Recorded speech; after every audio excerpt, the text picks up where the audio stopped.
मैं doctor Keshav Parashar, assistant professor of chemistry. Incredible आश्रम इस महामारी के दौर में सभी विद्यार्थियों के शिक्षा के लाभ को देखते हुए एक नए प्रयास के तहत ऑनलाइन शिक्षा का प्रारंभ कर रहा है, जिसके दौरान हम आज पहली बार रूबरू हुए हैं। साथ ही मैं आपको बता देना चाहता हूं कि इनक्रेडिबल आश्रम में राजस्थान यूनिवर्सिटी और कोटा यूनिवर्सिटी के सभी छात्रों की हिंदी मीडियम और इंग्लिश मीडियम की दोनों ही माध्यमों में कक्षाओं का प्रारंभ BSc क्लासेस का किया जा रहा है।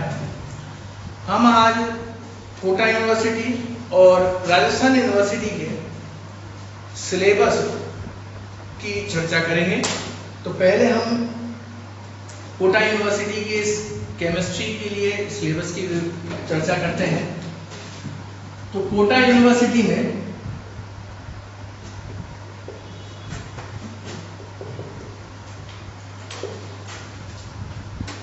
दो 2020-21 सत्र में जो क्लास चलेंगी उन क्लासेस के में केमिस्ट्री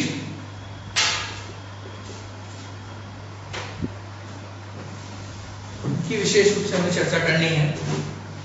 BSc में किसी भी, चाहे केमिस्ट्री हो, फिजिक्स हो, मैथ्स हो, जूलॉजी हो, बॉटनी हो, इन सभी में 3 प्रकारों में, या कह सकते हैं 3 भागों में इन सब्जेक्ट्स को बांटा गया है। हमारी केमिस्ट्री में पहला पार्ट आता है इनऑर्गेनिक, ऑर्गेनिक और फिजिकल। 12th तक के बच्चे केवल 2 किताब पढ़ते आए, एक जिसमें ऑर्गेनिक रिएक्शन आती थी, एक जिसमें न्यूमेरिकल वगैरह सारे आते थे। तो 2 किताब चलती थी और इनको हमने 3 भागों में अलग अलग में बांट दिया है। इनऑर्गेनिक केमिस्ट्री, ऑर्गेनिक केमिस्ट्री और फिजिकल केमिस्ट्री, तीनों के ही पेपर बराबर मार्क्स के लगते हैं। यहाँ कोटा यूनिवर्सिटी में इनके 50 मार्क्स का थ्योरी पेपर, 50 मार्क का ऑर्गेनिक का थ्योरी पेपर और 50 मार्क्स का फिजिकल का पेपर लगता है। और साथ ही साथ 75 मार्क्स के प्रैक्टिकल्स होते हैं। यानी टोटल हुआ 150 प्लस 75 225। प्रैक्टिकल्स तो ज्यादा बड़ा इशू नहीं है। बात आती है मार्क डिवाइडेशन की पर पेपर की। सभी में डिवाइडेशन सेम रहेगा। 50 मार्क्स के डिवाइडेशन की अगर बात करें तो यहां पर 10 क्वेश्चन हाफ मार्क्स के आएंगे, जो कि सभी 5 यूनिट में से होंगे। पर यूनिट में 2 क्वेश्चन आते हैं, तो 10 के हिसाब से यहाँ 5 मार्क्स आपको गेन करने होते हैं और सारे क्वेश्चन करना कंपलसरी है। ये तो हो जाएगा सेक्शन फर्स्ट या पार्ट फर्स्ट। पार्ट सेकेंड में कितनी यूनिट्स हैं? 5 यूनिट्स। यूनिट्स कितनी है? 5। और पर यूनिट 2 क्वेश्चंस आएंगे। करना कितना है? केवल 1 क्वेश्चन पर यूनिट अटेम्प्ट करना है। तो 5 यूनिट के हिसाब से 5 unit multiple bye 1, that means 5 question आपको करने हैं और पर क्वेश्चन आएगा 5 मार्क्स का, यानी 25 मार्क्स। लास्ट में पार्ट थर्ड की अगर बात करें तो यहां टोटल 4 क्वेश्चन आएंगे, जिनमें से कोई भी 2 क्वेश्चन एनीथिंग वो आपको करने होंगे और पर क्वेश्चन 10 मार्क्स का होगा, यानी 20 मार्क्स भी हो जाएंगे। तो यहां से 5, 25, 30 और 20, 50। इस तरीके से ही इनऑर्गेनिक में, ऑर्गेनिक में और फिजिकल में तीनों में 50 मार्क्स का डिवाइडेशन रखा गया है। बात यह है कि बच्चों को प्रॉब्लम आती है करने में, तो कोई दिक्कत वाली बात नहीं है। यहाँ ध्यान देने वाली सबसे अच्छी बात ये रही कि आपको 4 यूनिट दी, 4 क्वेश्चन यहाँ थर्ड पार्ट में दिए गए। कोई भी 4 यूनिट या 3 यूनिट करने से आपके 2 क्वेश्चन आराम से अटेम्प्ट हो जाते हैं। ये हाफ मार्क्स के क्वेश्चन है, यहाँ सारे क्वेश्चन कंपलसरी है टच करना। यहाँ केवल 5 क्वेश्चन टच करना है, पर यूनिट में से एक क्वेश्चन करना है कंपलसरी, और लास्ट वाले में से कोई भी 2 क्वेश्चन आप कर सकते हैं। सेम ऐसे ही इनऑर्गेनिक, ऑर्गेनिक और फिजिकल तीनों में कंसीडर किया जाएगा। ये तो हुई नॉर्मल मार्क डिस्ट्रीब्यूशन की बात। अब बात करते हैं इसकी, जिसको कहते हैं आप प्रैक्टिकल्स। प्रैक्टिकल्स में 20 + 20 + 20, ये तो हो गया आपका इनऑर्गेनिक का, ये हो जाएगा ऑर्गेनिक का, और ये हो जाएंगे आपके फिजिकल के। इस तरीके से 20-20 मार्क्स के तो एक प्रैक्टिकल होंगे। अब बच रहे हैं आपके 15 मार्क्स। अब 15 मार्क्स में क्या है, 5 मार्क्स का तो आपका वाइवा है और 10 मार्क्स का रिकॉर्ड है। कई जगह ऐसा किया गया कि बाद में इसमें से 15 के कर दिए गए हैं और आगे लास्ट का 30 का कर दिया, वो अलग मैटर है। बाकी टोटल मार्किंग इसी तरीके से डिवाइड रहती है किसकी, प्रैक्टिकल्स की। यहाँ एक ही प्रैक्टिकल होगा, कंडक्शन एक ही टाइम में होगा, एक ही दिन में होगा, लेकिन उसमें 3 क्वेश्चंस आपको करने हैं। जैसे सीनियर में जब प्रैक्टिकल होता है तो आप वहां पे 4 क्वेश्चन करते हो, यहाँ पे आपको 3 क्वेश्चंस करने हैं। ये तो मार्क डिवाइडेशन की बात होती है। अब डिस्कस करते हैं हम पर बुक के, या यूं कह सकते हैं पर सेक्शन के हिसाब से कौन कौन से चैप्टर आपको तैयार करने हैं, तो उसको अपन थोड़ा सा डिस्कस कर लेते हैं। केवल टॉपिक या उनका हेडिंग में डिस्कस करूंगा, इसके बाद अपन आगे की बात करेंगे। तो इनऑर्गेनिक में फर्स्ट यूनिट में क्या पढ़ना है, फर्स्ट यूनिट में हमें पढ़ना होगा एटॉमिक स्ट्रक्चर यानी परमाणु संरचना प्लस आवर्त सारणी पीरियोडिक टेबल। परमाणु संरचना में वही जो मॉडल्स हमने पढ़ते आए हैं, लेकिन यहाँ पर केवल आपको 2 मॉडल पढ़ने हैं स्पेशली, जिसमें से आपका सबसे इंपॉर्टेंट तो बोर का मॉडल है, और इसके अलावा आप रदरफोर्ड का मॉडल पढ़ेंगे थोड़ा सा। इसके अलावा हमें पढ़ना है हाइजेनबर्ग रेसिप्रोसिटी प्रिंसिपल वगैरह, जो आपने 11th में पढ़े होंगे। सारी 11th की बुक एज इट इज उतारी गई है, आवर्त सारणी में भी एज इट इज उतारी गई है। बात करते हैं यूनिट नंबर सेकंड की। सेकंड यूनिट में क्या पढ़ना है, सेकंड यूनिट में हमें पढ़ना है एमओटी और रासायनिक बंध। अब रासायनिक बंध में क्या है, एमओटी में क्या है, एमओटी आपको पता ही है, मॉलिक्यूलर ऑर्बिटल थ्योरी, आणविक कक्षक सिद्धांत।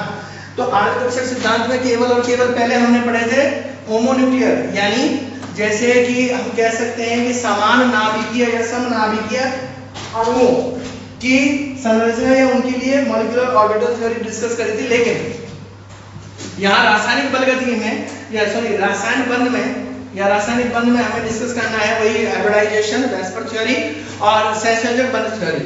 इसके अलावा यूनिट नंबर 3 में स्पेशली डिस्कस करना है हमें ठोस अवस्था। यूनिट नंबर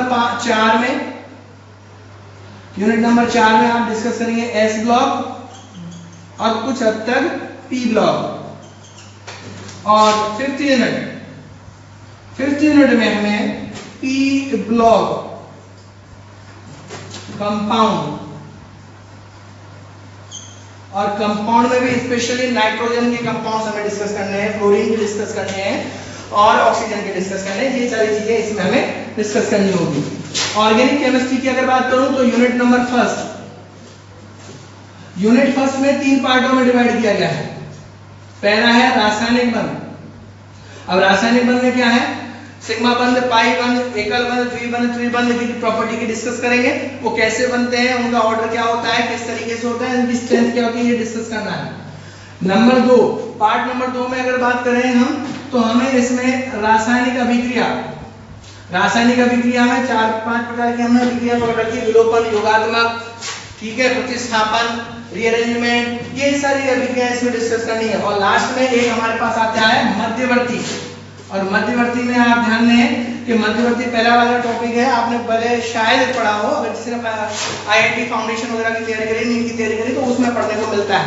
मध्यवर्ती जैसे कार्बिन होता है, नाइट्रीन होता है, इन सब की बेंजाइन है, इनकी डिस्कशन हमें इसमें करनी है। यूनिट नंबर 2 ये है त्रिविम समानता। त्रिविम समानता में आपको 12th क्लास का शायद मेरे हिसाब से मुझे ध्यान है तो 16वां चैप्टर आपने नया पढ़ा है, जो एनसीईआरटी के बाद जब राजस्थान बोर्ड ने पहली बार किताबें चालू करी तो उसमें जोड़ा गया था। उसके अंतर्गत हमें क्या पढ़ना है, ज्यामितीय समानता पढ़नी है, इसके अलावा प्रकाशिक समानता पढ़नी है, संरचनात्मक समानता यहाँ हमें नहीं पढ़नी होती है। तो इसके अंदर थोड़ा सा डिफरेंस है 12th से, लेकिन थोड़ा हाई लेवल का अपन पढ़ेंगे। यूनिट नंबर 3 इसमें आएगा एल्केन और साइक्लोएल्केन। अच्छी बात। अब ये टॉपिक एल्केन तो आपने पढ़ रखा था, साइक्लोएल्केन हम यहाँ पढ़ेंगे। एल्केन कंपाउंड से साइक्लोएल्केन हमें कैसे बनाना है, जैसे साइक्लोहेक्सेन कैसे बनेगी, साइक्लोपेंटेन कैसे होगी, साइक्लोब्यूटेन कैसे होगी, इसका डिस्कशन हम यहाँ करेंगे। यूनिट नंबर 4 में क्या पढ़ना है, एल्कीन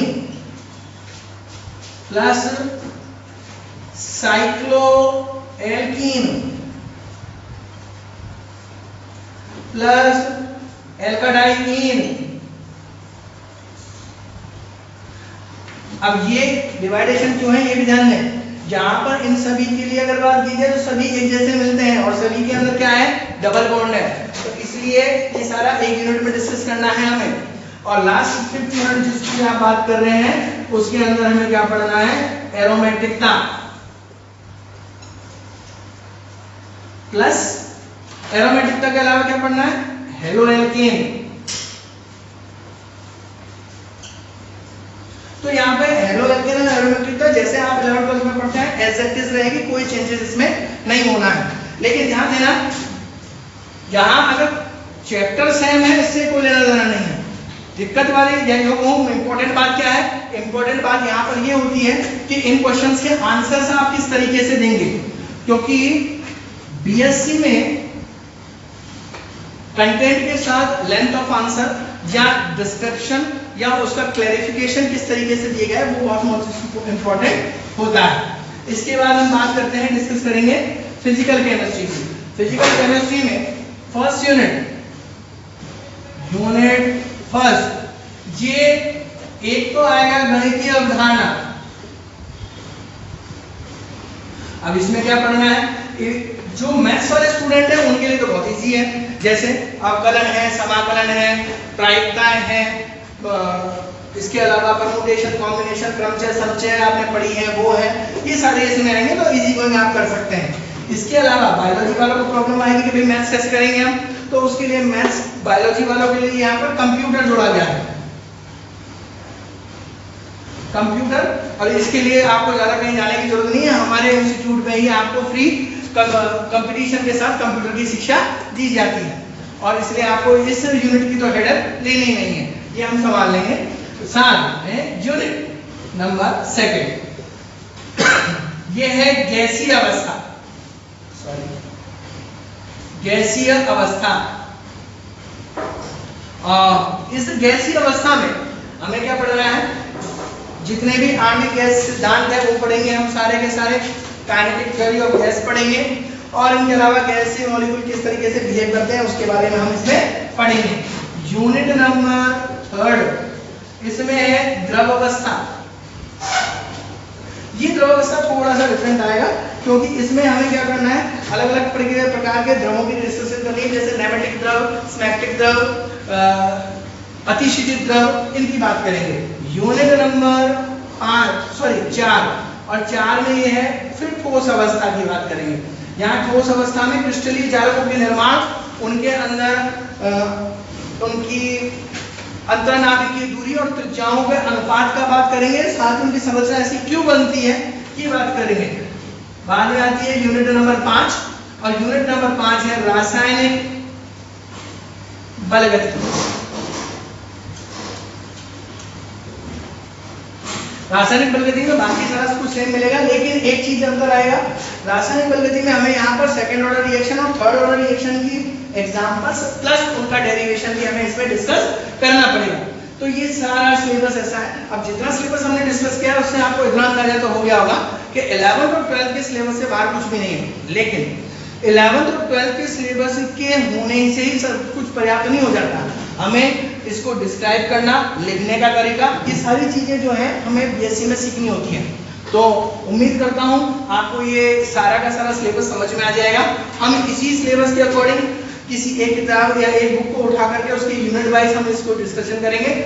यूनिट के हिसाब से आपके नोट्स प्रिपेयर कराए जाएंगे और साथ ही साथ आपको कुछ मोस्ट इंपॉर्टेंट क्वेश्चंस भी लिखवाए जाएंगे, जिससे आप एग्जाम में अच्छे से मार्क्स गेन पाए, अच्छे मार्क्स गेन कर पाए। और उम्मीद करता हूँ जहाँ तक अब तक मेरा अनुमान रहा है या मेरा अनुभव रहा है, अभी तक तो कोई गैस पेपर्स में से क्वेश्चन बाहर गए नहीं है किसी भी अध्यापक के या व्याख्याता के। तो मेरे हिसाब से आपको हमारी कोचिंग में आकर अपने सुनहरे भविष्य को आगे बढ़ाना चाहिए। धन्यवाद।